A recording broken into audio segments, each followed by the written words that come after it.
Detail చూస్తే CM Revanth రెడ్డిపై lie detector టెస్టుకు రావాలని బీఆర్ఎస్ వర్కింగ్ ప్రెసిడెంట్ మాజీ మంత్రి కేటీఆర్ సవాల్ విసిరారు. తనపై ఉన్న ఏసీబీ కేసులో రేవంత్ రెడ్డి వస్తే ఫార్ములా ఈ రేస్ కేసులో తాను లై డిటెక్టర్ టెస్టుకు రెడీ అన్నారు. ఫార్ములా ఈ రేస్ కేసులో విషయం లేదు కాబట్టే గవర్నర్ అనుమతి ఇవ్వాలంటూ రేవంత్ రెడ్డి నాన్చుతున్నారని చెప్పారు.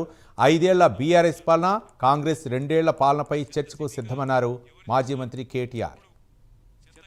సత్తా ఎవరిదో తెలుసుకుందాం, చర్చకు రా. హైదరాబాద్ 10 ఏళ్ల బీఆర్ఎస్ పాలనలో ఎట్లా సేఫ్ సిటీగా మారింది, నువ్వు ఎట్లా క్రైమ్ సిటీగా మార్చినామో తెలుసుకుందాం. చర్చ ఎప్పుడు పెడతావో పెట్టు. చెత్త సిటీగా ఎవరు చేసినారు, ఇప్పుడు చెత్త ఎవరిది, సత్తా ఎవరిదో తెలుసుకుందాం. చర్చకు రా. మనం ఎంతసేపు వ్యక్తిగత దూషణలు, తూకిత్తా అంటే మైకిత్తా కాదు. నువ్వు నిజాయితీ పరుడు అయితే చర్చకు రా. ప్లేసు నీ ఇష్టం, టైం నీ ఇష్టం, డేట్ నీ ఇష్టం. నువ్వు రమ్మంటే పక్కనే కమాండ్ కంట్రోల్ సెంటర్కి వస్తా. లేదు నా జూబ్లీహిల్స్ ప్యాలెస్ కేరా అంటే జూబ్లీహిల్స్ ప్యాలెస్కి వస్తా. కాదు గాంధీ భవన్ రమ్మంటే అక్కడికి కూడా వస్తా.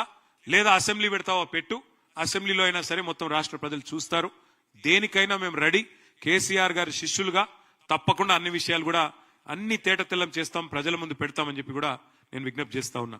ఫార్ములా ఈ కేసులో ప్రాసిక్యూషన్ కి అనుమతి కోరిండ్రు గవర్నర్ను. ప్రాసిక్యూషన్ గవర్నర్ ఇప్పుడు అనుమతి ఇచ్చిండు. ప్రాసిక్యూషన్ కి అనుమతి ఇచ్చుడు అంటే ఏంది? నన్ను ప్రాసిక్యూట్ చేయమనే కదా.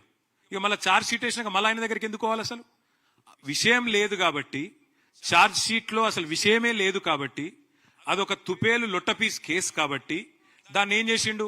తీసుకుపోయి మళ్ళీ గవర్నర్ దగ్గర పెట్టినట్టు పెట్టిండు. దమ్ముంటే రా, అరెస్ట్ చేయి. నేను వద్దంటున్నా. ఏం చేసిందో తప్పు, రా ముంగటికి రా. లైవ్ కెమెరాల ముంగట కూర్చుందాం. నాకో లై డిటెక్టర్ టెస్ట్, నీకో లై డిటెక్టర్ టెస్ట్ పెట్టుకుందాం. ఏసీబీ ఎంక్వైరీ నీ మీద ఉంది, నా మీద ఉంది. ఇద్దరు